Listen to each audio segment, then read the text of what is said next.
Kubu Prabowo ngamuk setelah Puan Maharani Ketua DPR ketuk palu menyetujui hak angket. Bahaya.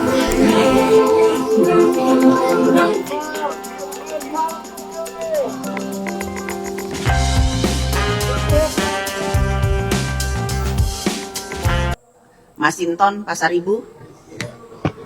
Ya, terima kasih pimpinan. Mohon izin saya berdiri. Assalamualaikum warahmatullahi wabarakatuh. Salam sejahtera untuk kita semua. Om Swastiastu, Namo Buddhaya. Pertama-tama saya menyampaikan salam solidaritas terhadap perjuangan rakyat Palestina dan solidaritas kemanusiaan. Dan solidaritas kepada saudara-saudara kita, masyarakat, rakyat di Tanah Rempang, Kepulauan Riau, yang sedang berjuang melawan agresivitas modal yang menghilangkan hak-hak rakyat tersebut. Saudara-saudari, Bung dan Sus yang terhormat, kita berkumpul di sini tentu karena konstitusi. Kita ada di ruangan ini untuk menyuarakan konstitusi. Mereka yang punya kewenangan dan jabatan diatur oleh konstitusi dan perundang-undangan. Dan bagi kita tentu kita semua memahami bahwa konstitusi bukan sekedar hukum dasar. Konstitusi adalah roh dan jiwa semangat sebuah bangsa. Tapi apa hari ini yang terjadi? Ini kita mengalami satu tragedi konstitusi pasca terbitnya putusan MK 16 Oktober lalu. Ya, itu adalah tirani konstitusi.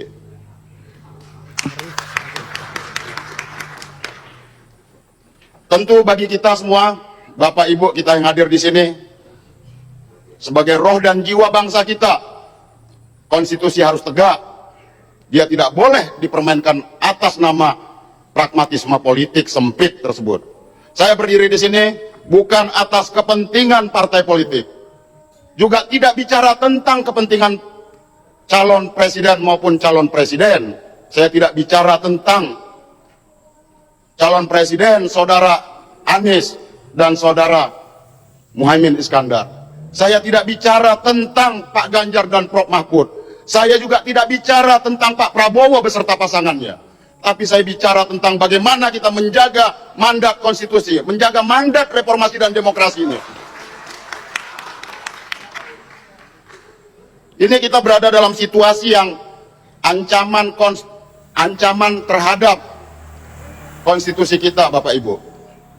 Reformasi 98 jelas memandatkan bagaimana konstitusi harus diamandemen undang-undang dasar itu.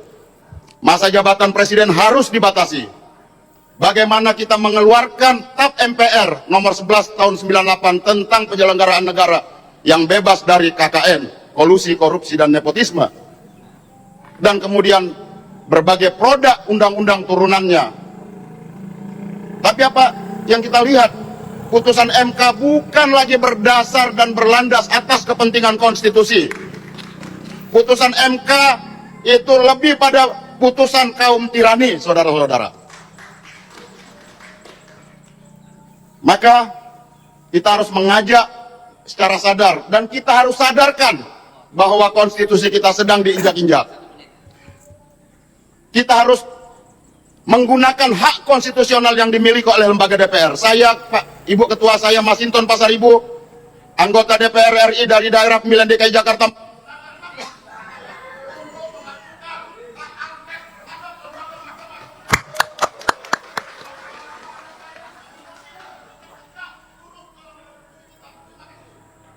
Mic-nya mati, guys. Terima kasih, sidang Dewan yang... Baik, teman-teman yang saya hormati, tadi pagi pada sebelum jam 11 itu Ketua Umum PDI Perjuangan, Ketua Umum P3, Perindo dan Hanura sudah menyepakati. Ya, intinya 2 poin. Di sini ada sekitar 5 poin, tetapi saya akan sebutkan saja. Sepakat untuk melakukan perlawanan secara teratur, baik melalui upaya-upaya hukum maupun menyetujuinya dilaksanakan kegiatan di DPR itu ya, perlawanan secara terukur, kemudian setuju penggunaan hak angket ya sebagai satu kesatuan dengan rencana gugatan hukum di MK. Jadi di DPR dilakukan ya hak angket, kemudian di MK upaya hukum dikerjakan supaya nanti selaras ya. Dan tentu arahnya pansus akan mempermasalahkan yang disebut penyelenggaraan dan terselenggaranya pilpres yang melanggar aturan, begitu. Kalau berbicara juga apakah presiden harus bertanggung jawab? Yes, ya. Di samping aturan perundang-undangan, Bapak Ibu juga harus ingat, ya, TAP MPR nomor 6 tahun 2000 itu masih berlaku dan mengikat. Apa isinya? Etika berbangsa dan bernegara. Satu. Yang kedua, TAP MPR nomor 7 tahun 2000 juga masih berlaku dan mengikat. Soal apa? Soal pemberantasan KKN. Menurut saya hak angket harus diteruskan karena sebagai langkah politik itu harus dilakukan. Yang ketiga, bagaimana adalah sekarang apa saya menyebut idenya Henry Satrio ya. Kemarin saya lupa dia ngomong di mana, tapi dia ngomong ini. Harus terjadi apa yang tersebut gerakan ekstra konstitusional, pengadilan rakyat. Ini yang harus dilakukan. Menurut saya itu baik sekali alternatif People's Tribunal. Paling dekat itu adalah peradilan rakyat. Karena itu paling bisa dilakukan. Dan sangat elegan. Meminta dengan keras, memaksa dengan keras. Menyadarkan atau secara etika mengundurkan diri lah. Sangat menarik apa yang terjadi akhir-akhir ini pasca penyetujuan hak angket yang dilakukan oleh Puan Maharani dan juga Ibu Megawati. Saya kira keputusan dari dua tokoh besar PDIP ini sangat berpengaruh bagi kubu Prabowo Gibran. Kita lihat sendiri di video awal tadi betapa agresifnya kubu 02 mengamuk pada saat Ibu Puan Maharani menyetujui hak angket. Dan ini adalah malapetaka bagi Pak Jokowi karena beliau gagal membuat politik dinasti, membuat keluarga-keluarganya berada di jajaran pemerintahan. Dan yang paling terburuknya adalah risiko yang dihadapi oleh Pak Jokowi, nama baiknya akan hancur.